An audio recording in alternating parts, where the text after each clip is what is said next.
Hi, good morning, good afternoon, good evening, wherever you are. My name is Patricia Mezu, and this is Ask Your Mentor. We had our session yesterday, so I thought I would record this for anybody who missed it. And if you're wondering what Ask Your Mentor is, I'll tell you a little bit more in a minute. So my name is Patricia Mezu. My company is called Professional Minds. And one element of the business that I run as an early childhood educational advisor is Impact the Child. Impact the Child comes under the umbrella of Professional Minds, and the aim for this is to impact children in Sub-Saharan Africa with high quality education. Children between the ages of birth to 8 years. How do I do this? I do this in a number of ways. It's usually through some form of professional learning. So Ask Your Mentor is part of what I refer to as a professional learning community. I'm bringing on board women, professional women who are working in the field of early childhood education and development in Sub-Saharan Africa. So primarily it is aimed at women of African origin. Usually during the session, we have an icebreaker, which is what we had yesterday. And these are the questions that we asked. What was our biggest challenge since we last met in January? We were free to answer any one of these questions. How did we assist a colleague? And what was something new that we brought to our practice? The last topic that we focused on was nurturing care. And the session for today, well, yesterday, was around special educational needs. So make sure you're there the next time if you did miss it. Ask Your Mentor is aimed at building community, as I said, amongst professional women working in Sub-Saharan Africa who are working in the area of early childhood education and development. And you may ask, why did I choose to be so specific? I chose to be so specific because as a woman from Nigeria and Trinidad and Tobago, it's really important for me to come into this space with solutions. And I'm a firm believer that African problems can have African solutions, and they do have African solutions. I'm building collaboration. It's a professional learning community. I'm building capacity in this group. And my aim is also to elevate your confidence in this space as well. So what I wanted to start off with today was the Bronfenbrenner ecosystem of the child. So I'll be looking at two ecosystems quite briefly. The ecosystem of the child is looking at the child in the center, as you can see, him or her right in there, and what surrounds the child in terms of their development, in terms of their learning, in terms of their growth, their progress, etc., etc. So just looking at all the factors. If you haven't had sight of this, I would really ask you to just Google it. And if you want to use it as a framework that you can refer to, please go ahead and do so. So when you look at this, you look at the microsystem around the child, e.g. the family, the school, the preschool, his or her peers, the neighborhood, etc. Then there's the exosystem, which would be the extended family. Now, that might look different for us in Sub-Saharan Africa, by the way, where we know that there have been a lot of children, for example, who may have been orphaned for various reasons. And so the exosystem, and if you refer to the extended family, may actually be part of the microsystem. Parents' economic situation is part of the exosystem. The school board, leadership, government entities, social services, if you have them in your country of origin, and things like mass media. Then there's the macro system, which is culture, ideologies, and the chronosystem. environmental changes that occur over the child's life course, which is very topical at the moment, obviously because of global warming. All right. Please remember, this is just a quick overview. I'm not trying to go into any real depth here, but the aim of the sessions for Ask Your Mentor is just to have a quick dip in and out, and for you to be able to go away and think at a deeper level, because the ladies in this group are all leaders. I picked up this is another ecosystem, but it's really to do more with children of I live in the UAE and we call them children of determination, but it's also children with special needs. There are multiple terms available around the world. And again, if you look at this, you can see that the ecosystem of the child will incorporate other elements that will support a child who has special needs. So you have to think about a very child-centered approach, personalized assessment, personalized and individualized learning.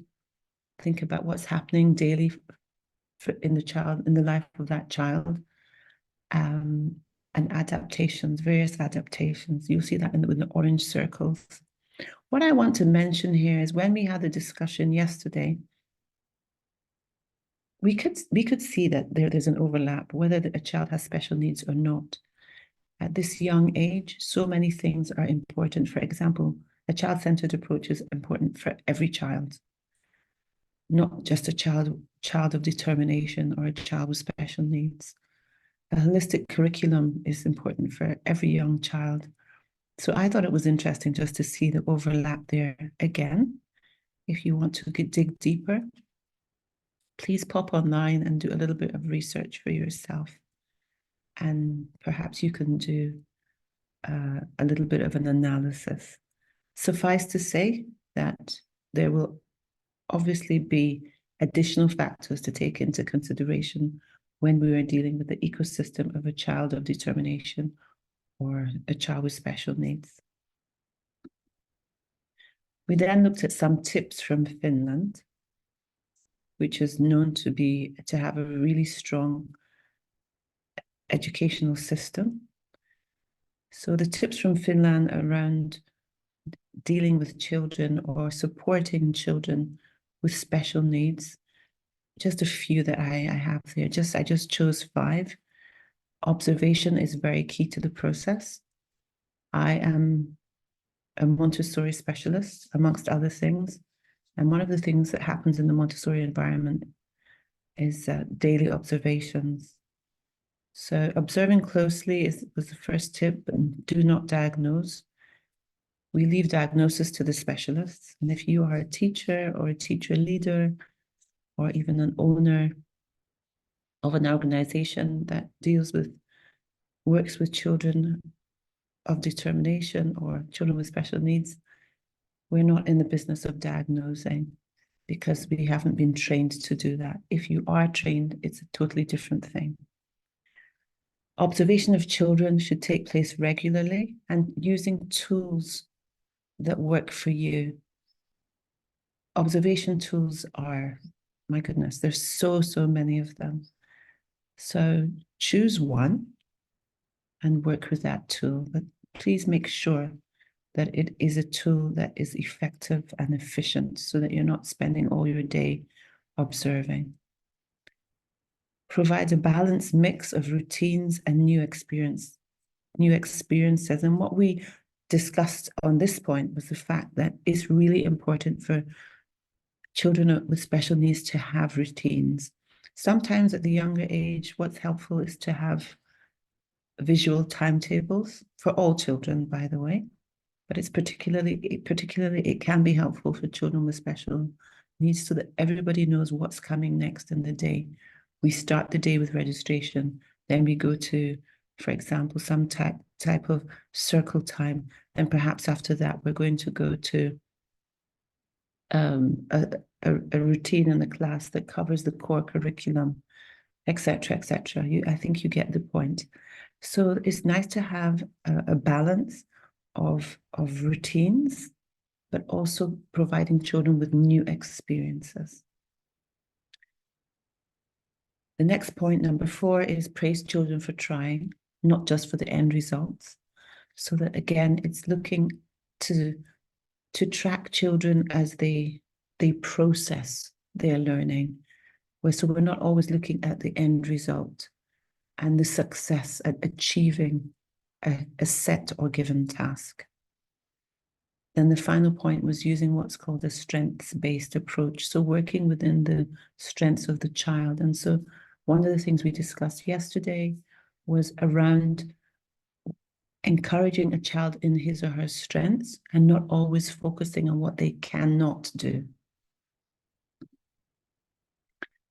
We looked at the practice, our existing practices, and we spoke about the importance of having access to your chosen developmental milestones, but having a secure and, I guess, really good source for looking at the milestones. And one of the examples I gave was the UK's non-statutory development matters guidelines. Some of the other ladies in the group mentioned the fact that in their specific country, there were national guidelines, which I thought was really good. That was in Tanzania and in Eswatini. I'll mention learning difficulties and learning disorders. Learning difficulties are usually problems with reading and writing, and they're early signs of learning disorders that are often picked up in the first 2 years of formal education. And I say formal, but for you and I in the field of early childhood education, there is a lot of formality in what the children are learning, even at that preschool stage. And learning disorders are terms usually that is a term that usually health professionals will use when they're diagnosing specific problems with children. There's a lot more, of course, that's within the scope of your practice as early childhood specialists, but I just touched on, as I said, on a few pointers. And we also spoke about 3 elements of what represents elements of robust practice. Providing children with timely support is so important. The earlier the intervention, the better. Number 2, correct intervention is key.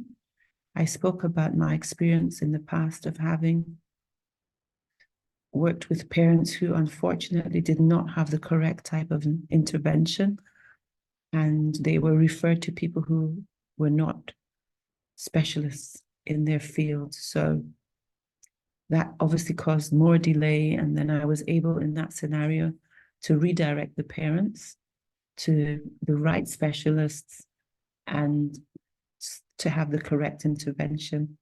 And the final point that I mentioned yesterday was around social and emotional learning. Social interaction and emotional development has taken a hit in the early years during COVID, and so research is showing that this is an area of an important area for us to support children in. It doesn't necessarily fall into the area of special needs, but because there's such a need now to support children, it's something that I believe you should be aware of. Again, the research is clear, so you can go and have a look online for that. One of the questions that I asked was whether anyone had used Makaton, which is essentially a form of sign language in the classroom for young learners. So have a look at this website, and then there's a free course, which I'll drop the link for below. Another question that came up was around the role of NGOs within Sub-Saharan Africa, and how the fact that they come in on a project-based level can sometimes cause a little bit of imbalance within the communities.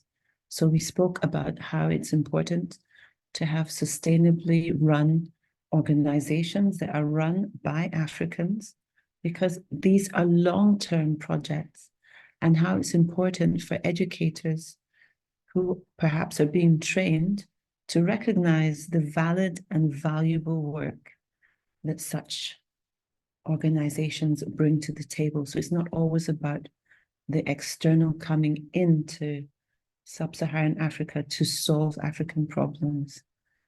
As I said, I'm an advocate of African problems having African solutions. Doesn't mean to say that we do not sometimes have to rely on some form of external support, but in the long term and for sustainability that's going to last and provide transformation, I say we need to have our own solutions. So that's what we spoke about yesterday. And I'm just going to stop the share, and thank you for listening in to what I had to share today. And I hope to see you in the next session. It's usually the second Tuesday of every month that we meet. Thank you.